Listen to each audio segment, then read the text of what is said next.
We're joined by Brigadier-General Ajano, who is a retired military officer. Thank you for coming on this morning. Thank you. Well, a number of things seem to stick out there. This time, it wasn't inside, and it does appear as though residents there, for some reason, it looks as if they were able to prevent it. Or was it that the suicide bomber got certain things wrong from the account that we've just heard? What's your interpretation? I think in the first place, the two people involved in this Yobe incident are very young people, a young lady and a young boy. And that tells us that the struggle has moved from, well, maybe not totally, has moved from normal combat situation into the general public.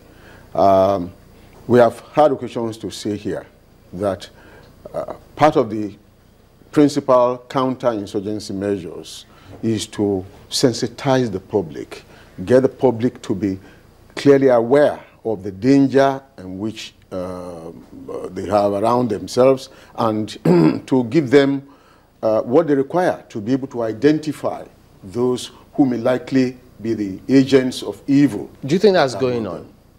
I believe so. It is going on. I think it is going on. It might not be as emphasized as one would wish that it is, but I think it has already started. I think it started with the vigilante groups. Now, that was supposed to be a sort of a pseudo military or civilian military assistance, but it has now moved to the area of even the totally unarmed and uninformed members of the public, because these young children left homes. Maybe they could be stragglers who sleep on streets or under bridges and things like that, but at the same time, definitely they were not the hungry ones.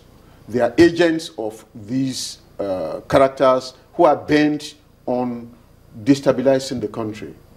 And I believe that the counter-insurgency measure should now further emphasize the informational aspects of the various strategies that you have put in place to ensure that everybody, if it is possible, everybody is informed about how to identify, how to suspect, even when your own child is going wrong or is doing something funny, so that you can quickly check.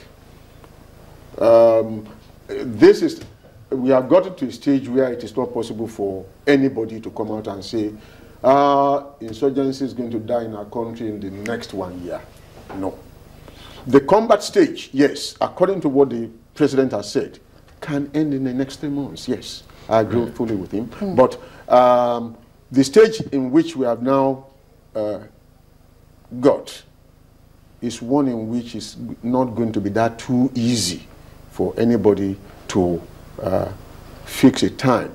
And that's the most difficult stage, if you ask me. It is. Because one wonders, I'm trying to go through the report and go through what the police spokesperson has said there. It will seem as if the citizens of Yobe state have come to identify what danger they are already going through, they are in, and have come to know some of these features about these people. Because you look at that these two suicide bombers were well identified before the bombs went off. That's right, yes.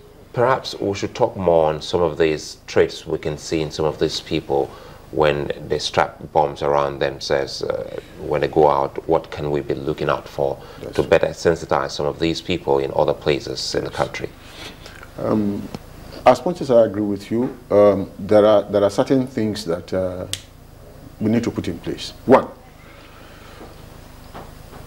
before we got to what happened yesterday, the insurgents have used ladies.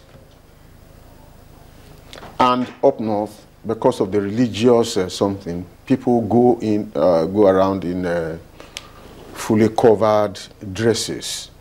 I think they call it hijab or something like that, yes.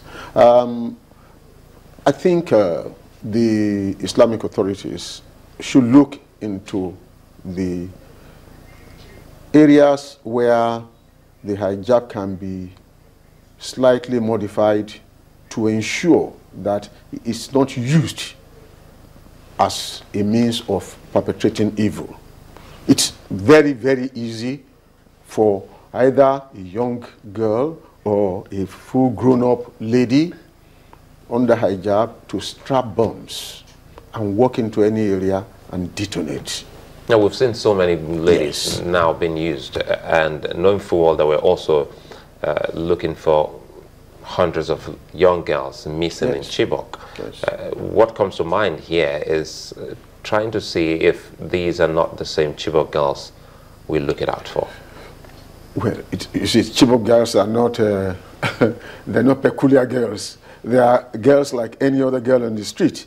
And I believe that it's not going to be too easy for anybody to say, oh, the suicide bomber in Sokoto, or the suicide bomber in Kano, or the suicide bomber in Yobe is actually a Chibok girl. No, it's not possible.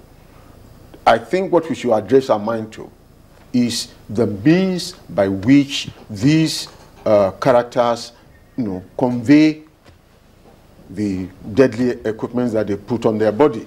And from what happened in Yobe yesterday, I can see the security people at the gate of the motor park were the ones who stopped the fellow who was going. That fellow was probably going into an area where you have a big collection of people before detonating. Which is interesting, because it would seem that this is the second time that this kind of thing is happening. Yes. I think initially security agencies had spoken about how we need to get perimeter fencing around parks, around markets, and it was from the visual that we saw there, it would seem that the park did have some sort of fencing and had a central gate, and it was in the process of searching people and to ensure that they are not going into the market or the park to cause havoc. You heard our correspondent say that there was some resistance from this young woman who said, no, I'm not going into the market, and she just saw a car approaching right outside the park, approached the car and detonated her equipment. That's the first one. The one we saw before now was at the Sunday market in Yobe State,